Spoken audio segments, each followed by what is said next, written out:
పరిశుద్ధుడు, నీతిమంతుడు, నిందారహితుడు, ప్రాణత్యాగి అయిన యేసు ప్రభు నామమున మీకందరికీ శుభములు. ప్రభు మిమ్మలను ఆశీర్వదించి దీవించునుగాక. సియోను మందిర ఆధ్వర్యంలో వెలువడుచున్న ప్రతి మంగళవారం ఉదయం 6:30కు వస్తూ ఉంటుంది.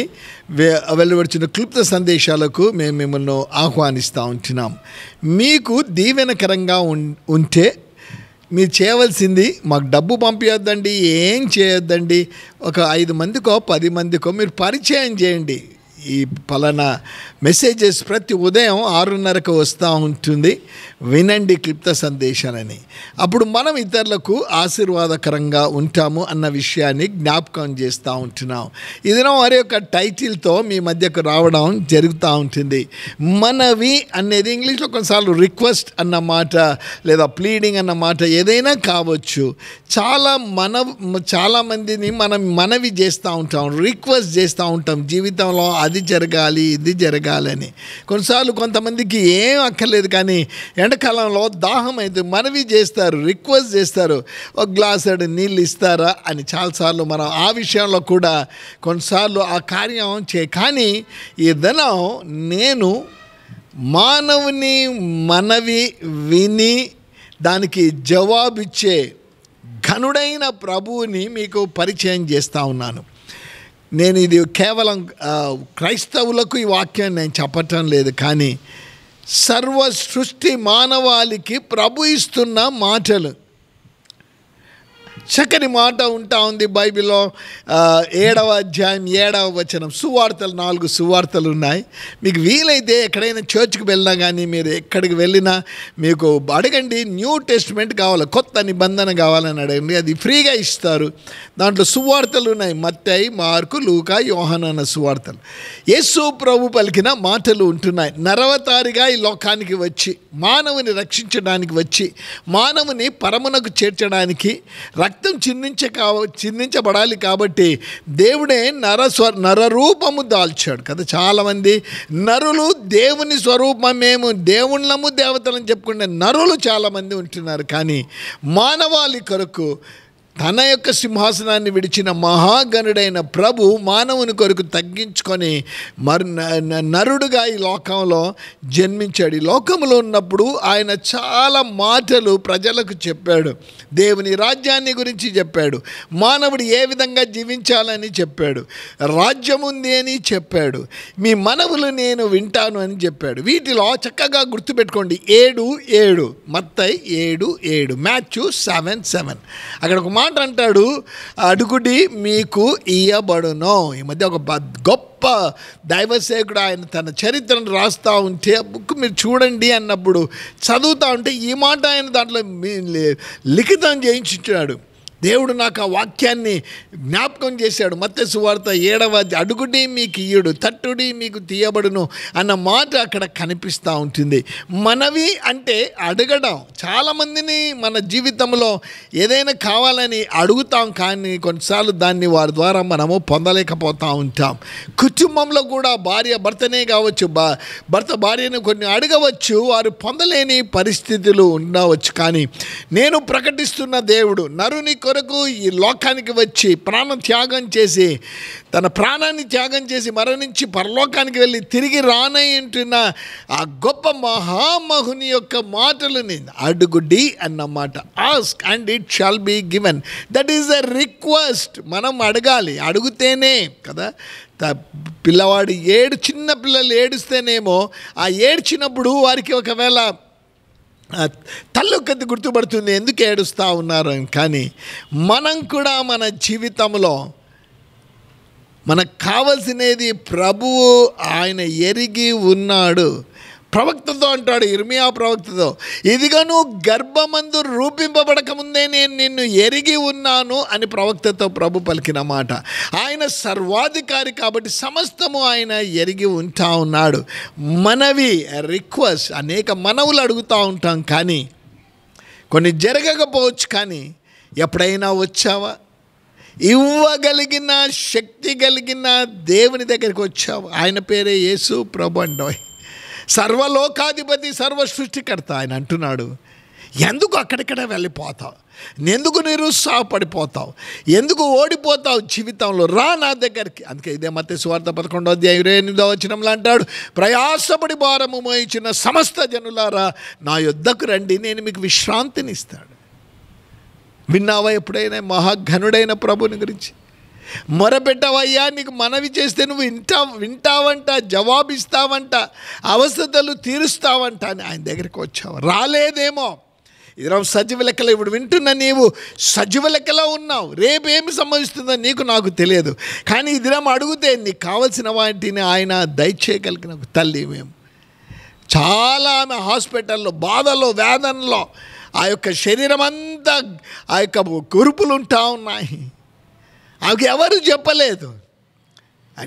హాస్పిటల్ దర్శనకు వెళ్ళినప్పుడు ఇదిగో నా పరిస్థితి ఈ విధంగా ఉంది, ఎవరు ఏం చేయలేదు. బైబిల్ ఇంకో స్త్రీ గురించి రాయబడింది, 12 సంవత్సరాలు రక్తస్రావం కలిగిన స్త్రీ. డాక్టర్ల దగ్గర వెళ్ళి ఎవ్వరూ చేయలేదు. మనవి ఆవిడ తన మనస్సులో అనుకుంది, ఈయన దగ్గరికి వెళ్తే స్వస్థత, ఆయన చెంగు ముట్టితే స్వస్థత. వెళ్ళింది, విశ్వాసత కార్యం జరిగింది. తర్వాత అడుగుతాడు, నాలోంచి ప్రభావం పోయిందంటే నేనే ముట్టానని చెప్తాను. ఆ విషయాన్ని ఎందుకు జ్ఞాపకం చేశాడంటే ఆ యొక్క హాస్పిటల్లో ఉన్న ఆ స్త్రీ ఎవరు చెప్పలేదు. ఒక ఆయన ఉన్నాడు, మనవి చేస్తే వింటాడు, ఈ లోకంలో స్వస్థత ఇవ్వగలుగుతాడు. ఆయన పరమందుండే దేవుడు, సర్వాధికారి అని ఎవరు చెప్పలేదు. ఎప్పుడైతే 2 మాటలు ఆవిడకి చెప్పబడిందో అప్పుడేంటుంది, నా ప్రాణం ఇంకా పోయేటట్టుందయ్యా, ఆయనకు మనవి చేసుకుంటున్నాను, నా ప్రాణం పోయినా పర్వాలేదు, కానీ ఆ మనవి చేస్తే ఆయన ఇక్కడ స్వస్థత ఇస్తాడంట, పరలోకానికి చేరుస్తాడట. నాకు ఈ స్వస్థత ఇస్తే మంచిదే, లేకపోతే ప్రభు ఆ ఆయన పరలోకంలో స్థానం ఇవ్వాలంటే నేను క్షమాపణ కూడా అడగాలని వాక్యం సెలవిస్తుందట. అని ఆ దినం ఆ తల్లి ఆ ప్రార్థన చేసింది. తర్వాత కొద్ది దినాలకు ఆవిడ ఇంటికి వచ్చిన తర్వాత బలహీనతలు ఎక్కువైనప్పుడు ఆవిడ కానీ దేవుడు ఆమె మనవి విన్నాడు. ఆ శిలువ మీద యేసు ప్రక్కల వాళ్ళు ఇద్దరున్నాడు. ఒకడంటాడు, నీకు ఇష్టమైతే అయ్యా, నాకైతే ఇదిగో దుర్మార్గ పనులు చేశాను, కానీ ఒక రాజ్యం ఉందంట కదా, నీవే వారసుడం అంట, దానికి నీకు ఇష్టమైతే నన్ను అక్కడ చేర్చు అంటే నేడే అని ప్రభు చెప్పేసి. ఇప్పుడే ప్రియా సోదరి సోదరుడు, ప్రేక్షకులు యూట్యూబ్లో వింటున్నవారా, మనవికి ఆయన జవాబిచ్చే దేవుడిగా ఉంటా ఉన్నాడు. బైబిల్లో ఒక గ్రంథం ఉంటుంది, యెహోషువ అని గ్రంథం ఉంటా ఉంది. మీకు వీలైతే ఎక్కడైనా మీరు చూడండి, దొరకతగిన ఆ పరిశుద్ధ గ్రంథం దొరికితే దాంతో యెహోషువ గ్రంథము అని ఉంటాను. దేవుడు ఏర్పరచుకున్న వ్యక్తి, ఆయన మనవి చేశాడు. ఏమని మనవి చేశాడంటే, యుద్ధం జరుగుతూ ఉంది, యుద్ధంలో గెలవాలి. మేము గెలవాలి అంటే సూర్యుడు నిలబడిపోవాలి, చంద్రుడు నిలబడిపోవాలి. మానవునికి అది అసాధ్యము, సూర్యుడు నిలబడిపోవడం, చంద్రుడు నిలబడిపోవడం. కానీ యుద్ధంలో విజయము పొందాలి. కానీ ఆ సమయంలో యెహోషువ గ్రంథం 10వ అధ్యాయం 12వ వచనం, యెహోవా ఇశ్రాయేలు ఎదుట అమోరీయులను అప్పగించిన దినమున ఇశ్రాయేలీయులు వినుచుండగా యెహోషువ యెహోవాకు ప్రార్థన మనవి చేశాడంట, రిక్వెస్ట్ చేశాడు. దేవుడు విన్నాడు. చూడండి ఎలా విన్నాడు. ప్రార్థన చేశాను. ఏమని విన్నపం చేశాడు? సూర్యుడా నీవు గిబియోన్లో నిలువము, చంద్రుడా నువ్వు అయ్యాలోను లోయలో నిలువము, జనులు తమ శత్రువుల మీద పగ తీర్చుకొని వరకు లోయలో నిలువము, జనులు తమ శత్రువుల మీద పగ తీర్చుకొని వరకు సూర్యుడు నిలిచెను, చంద్రుడు ఆగెను. ప్రేక్షకులు, స్నేహితులు, యవనస్తులు, వృద్ధులు వింటా ఉన్నారా? ఏదో పెట్టుకోవాలనుకున్నావు యూట్యూబ్లో, ఏదో వినిన దేవుడు అన్న మాట మీకు వినిపిస్తూ ఉంది. నువ్వు వినిపిస్తే ఆయన వినాలి, నువ్వు వినిపించకపోయినా ఆయన వింటాడు. యెహోషువ అంటున్నాడు, నువ్వే చేయగలుగుతావు. సూర్యుడు చంద్రుడు నీ మాట ద్వారా చేయబడ్డాయి, అవి నీకే లోబడతాయి. నేను మనవి చేస్తూ ఉన్నాను, నా ప్రజల కొరకు మనవి చేస్తూ ఉన్నాను. సూర్యునితో చెప్తా ఉన్నాడు, నీవు గిబియోను నా దేవుని పేరిట నువ్వు గిబియోన్లో నిలబడిపో, నా దేవునికి అధికారం ఉంది.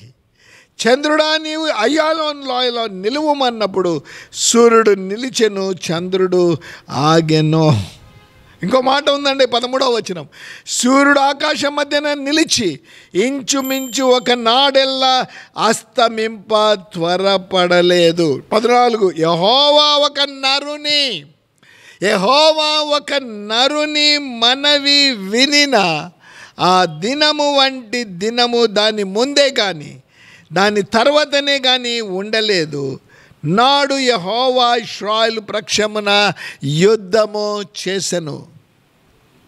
ఆశ్చర్యం అండి, నీకు నాకు ఆశ్చర్యంగా ఉంటుంది. ఈవెన్ అనుమానం రావచ్చు, ఏదో రాశారులే అనుకోవచ్చు. కానీ నేను ప్రకటిస్తున్న మహాఘనుడైన దేవుడు, ఆయన ఈలోక సంబంధమైన దేవుడు కాదు, ఆయన పరసంబంధమైన దేవుడు. మొట్టమొదటి ఒకేసారి వచ్చాడు మానవుని తన స్వరూపంలో చేయడానికి. మానవుడు దేవునికి దూరం అయిపోతే మానవుని విడిపించడానికి, పరిశుద్ధ రక్తం చిందించడానికి ఆయన దిగి వచ్చాడు. మూడవసారి ఆయన రానే ఇంటా ఉన్నాడు, జరగనే ఇంటా ఉంది. ఏ మానవుడైతే ఆయనకు మొరపెట్టాడో, ఏ మానవుని మొర విని ఆయన జవాబిచ్చాడో, ఆ మానవుని కొరకు ఆయన తిరిగి రాని నేను వస్తాను అని చెప్తా ఉంటున్నాడు. అనేకుల దగ్గర విన్నపం చేశావేమో, అనేకులను అడిగావేమో, ఏది కార్యాలు జరగలేదేమో, ఆఖరికి ఓడిపోయాను జీవితంలో అనుకుంటున్నావేమో. ఓడిపోయానని ఏదో ఒక పిచ్చివాడిగా తిరుగుతున్నావు, పిచ్చిదానిగా తిరుగుతున్నావు. ఇదని నేను ప్రకటిస్తున్న దేవుడు అంటున్నాడు, రా నా దగ్గరికి, నీ విన్నపం తెలిచే. నీ విన్నపము ఏమైనా కావచ్చు, నీ విన్నపానికి జవాబిస్తాను అంటు అన్నాడు యెహోషువ. నరుడు, సామాన్య నరుడు సూర్యునికి ఆజ్ఞాపించాడు, చంద్రునికి ఆజ్ఞాపిస్తే నిలబడిపోయాయి. దేవుడు వాటికి చెప్పాడు, నా కుమారుడు అడుగుతున్నాడు నిలబడిపోండి అంటే నిలబడిపోయి. చరిత్ర కూడా అదే రాస్తూ ఉంది. క్యాలెండర్లో అది మనకు కనిపిస్తూ ఉంటుంది. ఆ క్యాలెండర్లో రాయబడిన విషయాలు స్పష్టంగా ఉంటా ఉన్నాయి. మనవి చేసావా?